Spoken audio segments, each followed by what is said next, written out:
Assalamualaikum warahmatullahi wabarakatuh. Alhamdulillahi ala ihsani wa syukru lahu wa ala taufiqi wa in tanabi. Asyhadu an la ilaha illallah wa asyhadu anna Muhammadar Rasulullah. Allahumma shalli wa sallim wa barik ala sayyidina wa nabiyyina Muhammadin sallallahu alaihi wasallam.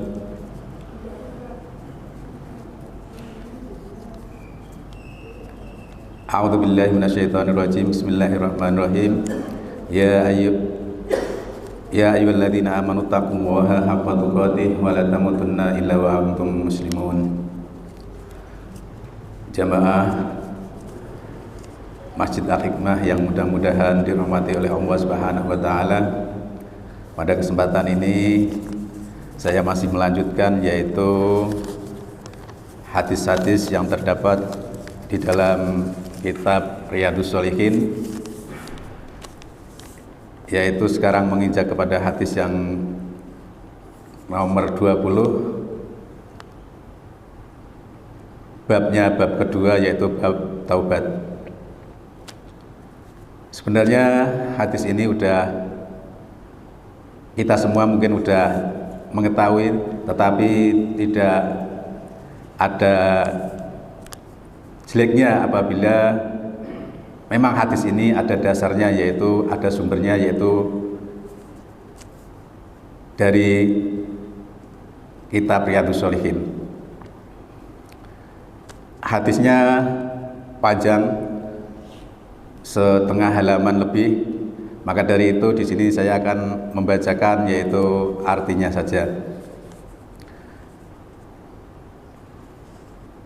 Dari Abu Sa'id bin Malik bin Sinan Al-Khudri radhiyallahu an bahwa Nabi sallallahu alaihi wasallam bersabda, dahulu di antara umat sebelum kalian ada seorang laki-laki yang telah membunuh 99 orang. Kemudian dia mencari orang yang paling berilmu di muka bumi. Maka dia ditunjukkan kepada seorang pendeta ataupun ahli ibadah. Lalu dia segera mendatanginya dan bertanya, sesungguhnya seseorang telah membunuh 99 orang. Masihkah dia mempunyai kesempatan untuk bertaubat? Jawab si pendeta, tidak.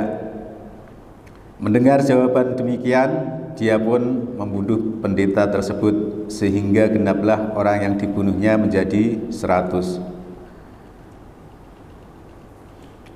Setelah itu laki-laki tadi mencari lagi orang yang paling berilmu di muka bumi ini, hingga akhirnya dia ditunjukkan kepada seorang alim ulama.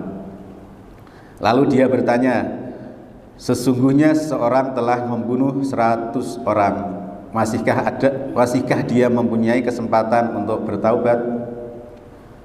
Orang alim itu menjawab, ya masih. Siapakah yang akan dapat menghalangi dirinya untuk bertaubat?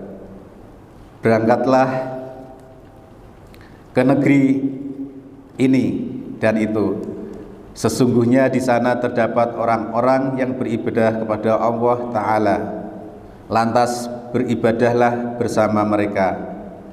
Dan janganlah lagi kembali ke negerimu, sebab ia merupakan negeri yang buruk.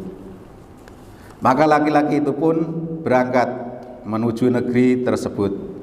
Hingga ketika berada di tengah perjalanan, dia menemui ajalnya. Kemudian malaikat rahmat dan malaikat azab berselisih pendapat mengenai rohnya. Malaikat rahmat mengatakan dia datang dalam keadaan bertaubat, dan dengan hatinya dia pun bertolak menuju Allah Ta'ala. Sedangkan malaikat azab menegaskan, sesungguhnya dia belum pernah berbuat kebaikan sama sekali. Kemudian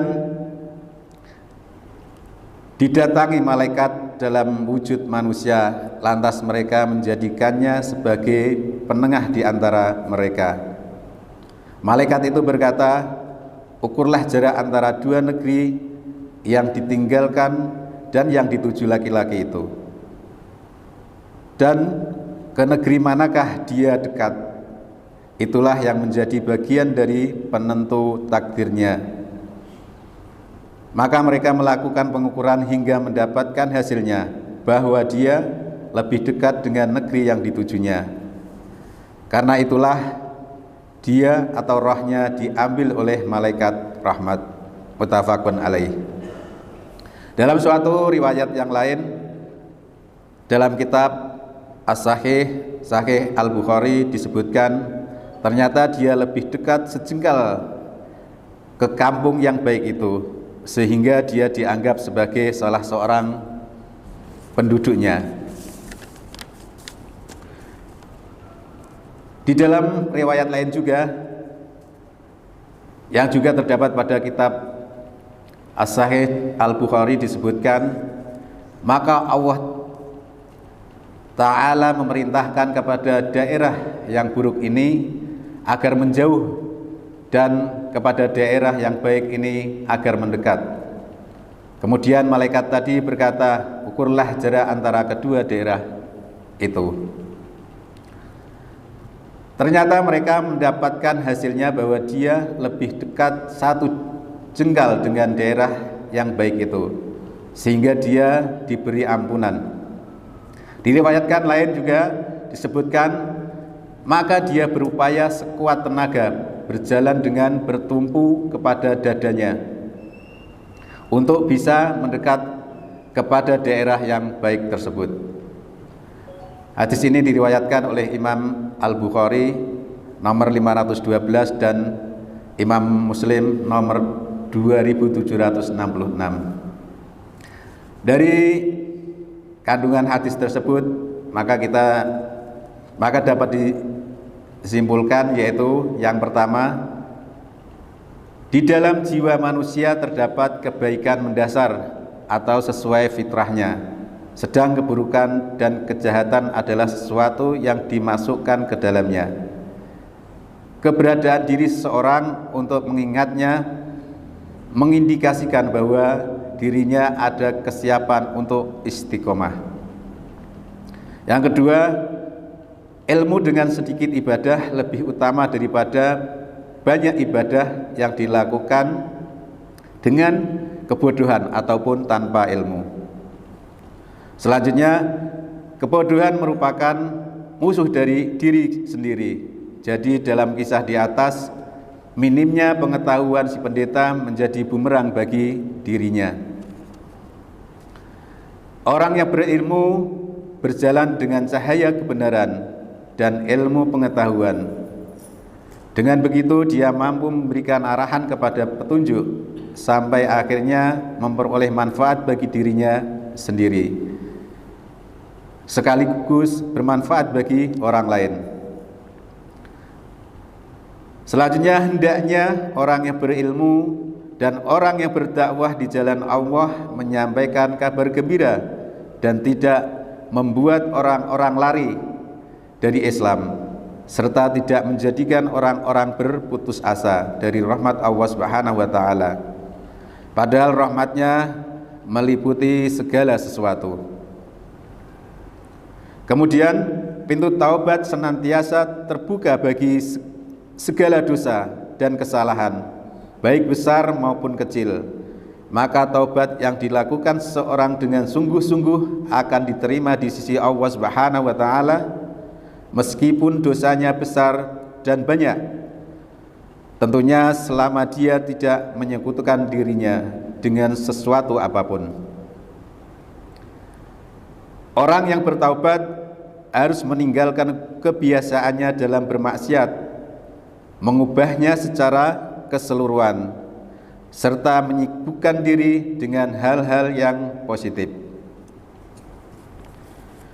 Maka dari hadis tersebut kita bisa mengambil isinya, yaitu Allah Subhanahu wa taala akan menerima taubat kita meskipun dosa kita besar dan banyak. Selagi kita mau bertaubat dan berusaha dengan sesungguh-sungguhnya. Maka dari itu hendaknya kita selalu meminta kepada Allah Subhanahu wa taala untuk memberikan ampunan kepada kita segala dosa-dosa kita, agar Allah Subhanahu wa taala mengampuni semuanya yang kita lakukan. Hanya itu yang dapat kami sampaikan. Mudah-mudahan ada manfaatnya. Kita tutup dengan doa kafaratul majlis. Subhanakallahumma wa bihamdika asyhadu an la ilaha illa anta astaghfiruka wa atubu ilaik. Billahi taufiq wal hidayah. Wassalamualaikum warahmatullahi wabarakatuh.